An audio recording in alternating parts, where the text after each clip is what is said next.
नमस्कार। आज का हमारा विषय है द्वंद्व समास और बहुव्रीहि समास। इससे पहले जो है हमने तीन समास कर लिए हैं। फर्स्ट था केवल केवल समास और सेकंड था अव्ययी भाव समास। अव्ययी भाव समास में क्या होता है, जिसमें पहला पद प्रधान होता है और उसमें अव्यय पद होता है। ठीक है। थर्ड है हमारा तत्पुरुष समास। तत्पुरुष समास, इस तत्पुरुष समास में क्या था, ये दो प्रकार का बताया गया था। एक तो समानाधिकरण था, समानाधिकरण, और दूसरा था व्यधिकरण। समानाधिकरण में क्या था, जिसमें समान विभक्तियाँ थी और व्यधिकरण में अलग अलग विभक्तियों का प्रयोग था। और उसी में ही कर्मधारय और द्विगु समास भी बताया गया था। ठीक है। जैसे कर्मधारय समास में क्या है, इसमें विशेषण और विशेष्य कोई ना कोई विशेषता आती है, किसी न किसी के साथ जो उसकी समानता दिखाते हैं। ठीक है। और एक आया था इसमें द्विगु। द्विगु, द्वि का मतलब क्या है, कोई संख्या है, तो जिसमें पहला पद जो है वो संख्यावाची हो, वो कौन सा समास होता है, द्विगु समास। इसके बाद आज हम करते हैं द्वंद्व समास। द्वंद्व समास की परिभाषा क्या दी हुई है कि उभय पदार्थ प्रधानो द्वंद्वः, कि उभय पदार्थ, उभय का मतलब दोनों पदार्थ, जो पद हैं वो दोनों ही प्रधान हो तो वो कौन सा समास होगा, द्वंद्व समास होगा। ठीक है। तो जिसमें दोनों पद प्रधान हो और समास विग्रह में दो या दो से अधिक संज्ञाओं, मतलब दो या दो से अधिक शब्द होंगे, संज्ञा शब्द, तो उनको च से जोड़ा जाता है। ये द्वंद्व समास की पहचान है कि चाहे कितने भी शब्द आएँ, जब हम समास विग्रह करते हैं तो सभी शब्दों के बाद में हम च शब्द का प्रयोग करते हैं। ठीक है। इसके तीन भेद होते हैं। द्वंद्व समास के कितने भेद हैं, तीन भेद हैं। फर्स्ट है इतरेतर द्वंद्व समास। अब देखिए, जो इतरेतर शब्द दिया हुआ है, इसका अगर हम संधि विच्छेद करें तो क्या बनता है, इतर और प्लस में इतर, और इसका मीनिंग क्या होता है, अलग अलग। इतर का मतलब क्या है, अलग अलग। ठीक है। तो इसमें दो पद होते हैं। द्वंद्व समास में कितने पद होते हैं, दो पद होते हैं। एक ये हो गया, दूसरा ये हो गया, और दोनों पद कैसे हैं, अलग अलग हैं। ठीक है ना। तो इतरेतर द्वंद्व समास में क्या होगा, अपना अपना, जैसे देखिए इसमें दोनों पदों का अपना अपना अस्तित्व होता है और दोनों पद क्या होंगे, अलग अलग होंगे। जैसे कि उदाहरण देखिए, राम लक्ष्मणौ, रामः च लक्ष्मणः च। अब देखिए हर एक शब्द का जब हमने विग्रह किया तो रामः च और लक्ष्मणः च आया। अब देखिए अगर यहाँ पर स्त्रीलिंग शब्द होता तो स्त्रीलिंग का हम एक वचन शब्द का प्रयोग करते, और जब हम समस्त पद बनाते हैं तो हम यहाँ पर देखेंगे कि कितने शब्द आए हुए हैं। दो शब्द हैं तो यहाँ पर द्विवचन आएगा। अगर दो से ज़्यादा शब्द हैं तो यहाँ पर जब हम समस्त पद बनाएंगे तो क्या बनेगा, बहुवचन शब्द आएगा। ठीक है। उसके बाद है जैसे पिता पुत्रौ। अब पिता पुत्रौ में दो शब्द हैं, पिता शब्द भी पुल्लिंग है और पुत्रौ, पुत्र, ये तो दो शब्द हैं इसलिए पुत्रौ आया। तो दोनों पुल्लिंग है तो क्या बनेगा, पिता च पुत्रः च। ठीक है।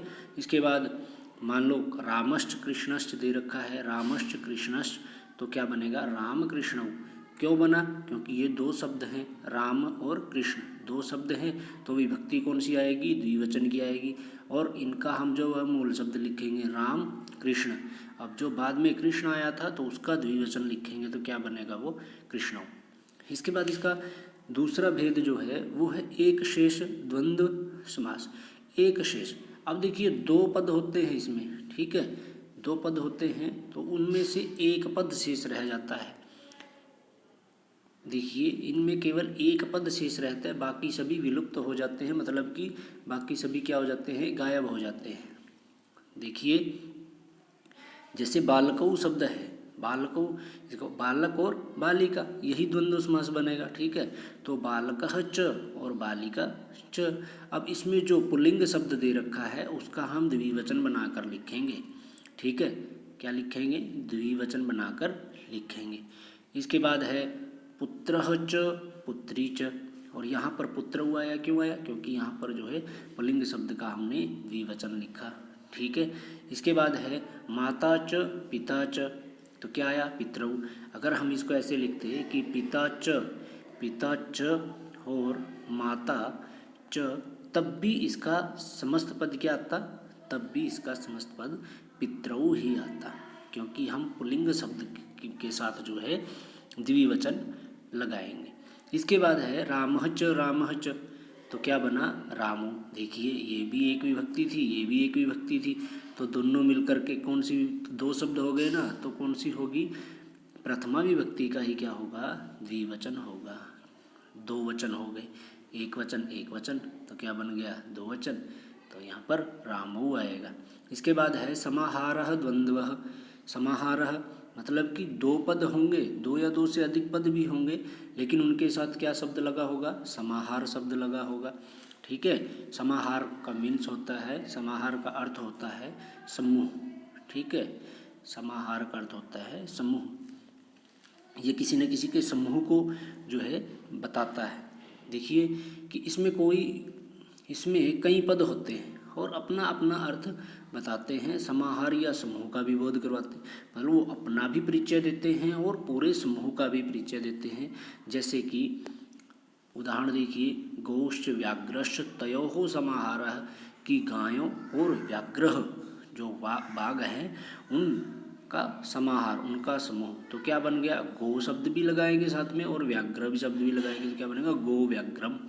ठीक है, इसके बाद दासश्च दासी च तयोः समाहारः, अब दास और दासी उन दोनों का समाहार है, तो दासी दासम। ठीक है, अब एक चीज़ देखने की है यहाँ पर कि जब हमने एक शेष द्वंद्व समास किया, तो उसमें क्या था, पुल्लिंग शब्द का द्विवचन बनाया था। ठीक है, और समाहार द्वंद्व समास में क्या है कि पहले अगर स्त्रीलिंग शब्द दे रखा है तो स्त्रीलिंग समास पद में पहले आता है, पुल्लिंग बाद में आता है। ठीक है, अगर दोनों ही पुल्लिंग हैं तो फिर जो है पहले जो शब्द दे रखा है वो आता है, जो बाद में दे रखा है वो बाद में आता है, नहीं तो पहले स्त्रीलिंग शब्द आता है उसके बाद पुल्लिंग शब्द आता है। ठीक है, तो इसके बाद है रथिकाश्च अश्वारोहाश्च तेषां समाहार। रथिकाश्च की जो रथों पर हैं, अश्वारोहाश्च जो अश्व घोड़ों के ऊपर जो सेनाएं हैं, तेषां समाहारः उनका समाहार, तो उनको क्या कहते हैं, रथिकाश्वारोहम। ठीक है, इसके बाद बहुव्रीहि समास है। अब देखिए हमने दो पदों की बात हो रही है समास में, तो बहुव्रीहि समास क्या होगा, अब देखिए एक पद ये है और दूसरा पद ये है।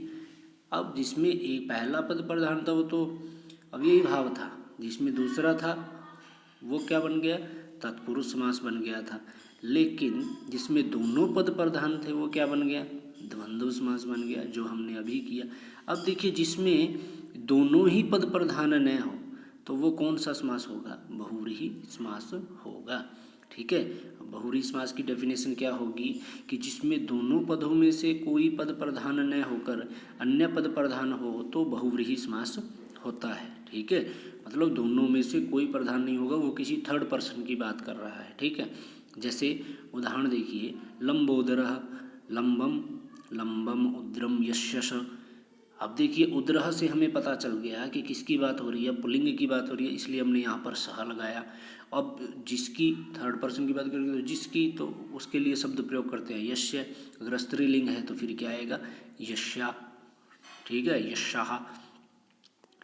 तो देखिए लंबोदरः, ये मैं आपको उदाहरण दे की पहचान बता रहा हूँ कि कहाँ पर यश्य आएगा और कहाँ पर यशा आएगा, इन दोनों की पहचान मैं आपको बता रहा हूँ। ठीक है, तो यहीं से पता चल गया कि पुल्लिंग शब्द है तो यस्य और सह तो आएगा ही।